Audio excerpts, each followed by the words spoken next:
Hello guys, आज पढ़ते हैं स्टैंडर्ड 9 जीएसईबी की संस्कृत की लेसन नंबर 18 विलक्ष्यवाणी न कदापि में श्रुता।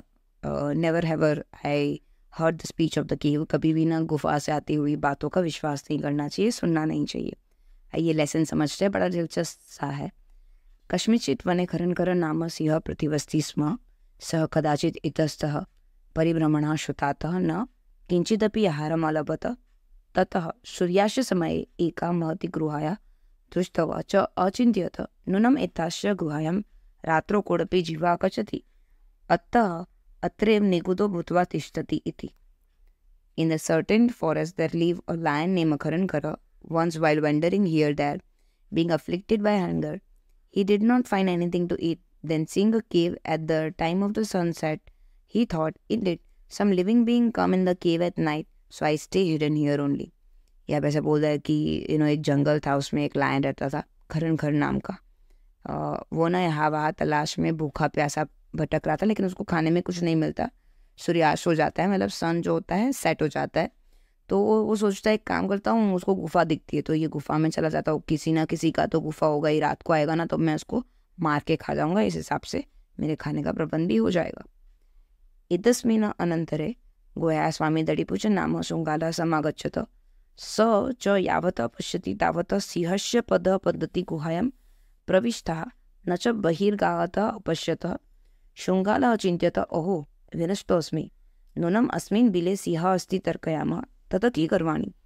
एवं विचिन्त्य दूरस्थ रवं कर्तुमाद, वो बिलो किम न स्मरासि, यन्मया त्वया सह समयः कृतोऽस्मि, यत यदाहं बाह्य प्रत्यागमिष्यामि तदा त्वं माम आकृष्यामि। यदि त्वं मा आहार्यसि तर्हि अहं बिलस्य द्वितीयबिलम् आयच्छति इति। In a meanwhile, the owner of the cave, the jackal named Dadipuch, came, and as long as he could see the lines of the footprints of a lion entering the cave, but he did not see see it coming out, the jackal thought, alas, I am ruined. Indeed, I guess there is a lion in the cave, so what should I do? Thinking so, standing far from the cave, he started making a sound, crying, "O cave, O cave, do you not remember that the agreement has been made with you that when I return after going out, you will call out to me. If you do not call out to me, I shall go to the another cave." और यहाँ पे जो गुफा का जो मालिक होता है, केव का जो मालिक होता है, दडिपूज फॉक्स होता है, वो आ जाता है। वो देखता है यार रास्ते में जाते जाते कि यार कोई पैरों के निशान अंदर गए हुए, स्पेसिफिकली ना लायन के ही लग रहे हैं। वो अंदर जाते हुए देखे, लेकिन उसने बाहर आते हुए वो लायन के पैरों के निशान नहीं देखते, तो बड़ा घबरा जाता है कि यार शिट, आज तो मेरा एंड हो जाएगा। मेरे को डेफिनेटली लगता है कि अंदर लायन ही होगा। सो ना थोड़ा वो ट्रिक यूज़ करता है, वो गुफा को ज़ोर ज़ोर से आवाज़ लगाता है, ओ गुफा, ओ मेरी प्यारी गुफा।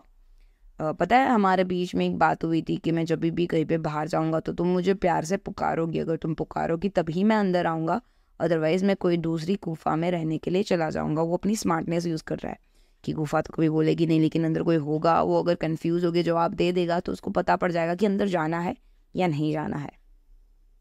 अतः इतु छुट्वा सिंह अचिन्त्यत नूनमेष गुहाया स्वामी सदा समाहन करोति, परंतु मदयात् न किश्चित् वदति, तद अहम अस्य आह्वानं करोति। एवं स बिले प्रविश्य मे भोजनस्य भविष्यति। इदं विचार्य सिंह सहसा शृङ्गालः आह्वानं करोति। सिंहस्य उच्चगर्जनस्य प्रतिध्वनः सः गुहा उच्च शृङ्गालम् आहयत। अनेन अन्यदपि पशवः भयभीताः अभवन्। शृङ्गालदपि ततः दूरं पलायनम् इमं पतत्। Now hearing this, lion thought, indeed this cave must be calling out to the owner, but being afraid of me, it is not talking, so I will call out to this. In this way, entering the cave, he will be my prey. Thus thinking, the lion suddenly called out to the jackal. The cave called out loudly to the jackal with the echo of the loud roaring sound of the lion. The other animal also got scared, and then the jackal also said, this running away. यहाँ पे क्या हो जाता है, lion सोचता है कि यार ना ये गुफा शायद कुछ मैजिकल होगी, वो फॉक्स को ना पुकारती होगी एवरी टाइम, लेकिन अभी मैं हूँ ना तो शायद ये मेरे से डर रही है और वो अपने मालिक को नहीं बुला रही है।